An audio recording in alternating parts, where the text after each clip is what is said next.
শুধু কিন্তু মঙ্গল শোভাযাত্রা নিয়ে আপত্তি না। 2001 সালে আপনার ছায়ানটের ঘটনা নিশ্চয়ই আপনাদের মনে আছে। বোমা হামলা হলো এবং নিহত হলো অন্তত 9 জন। এই হামলাটা কিন্তু 2025 সালেও হলো ছায়ানটের উপরে। জি। 1964 সালেও হলো ছায়ানটের উপরে।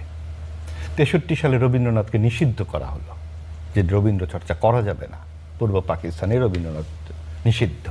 এবং এও বলা হলো, মোনায়েম খান বললেন যে রবীন্দ্রসঙ্গীত তোমরা নিজেরা লেখো, রবীন্দ্রসঙ্গীত এত গাইতে পছন্দ করো, নিজেরা গান লিখে রবীন্দ্রসঙ্গীত গাও। এই পর্যায়ে চলে গিয়েছিল জিনিসটা। এবং দেখুন এই ব্যাপারগুলো কেন।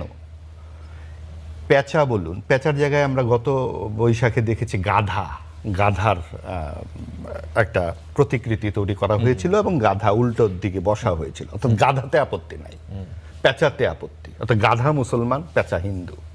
মঙ্গল হচ্ছে মুসলিম শব্দ।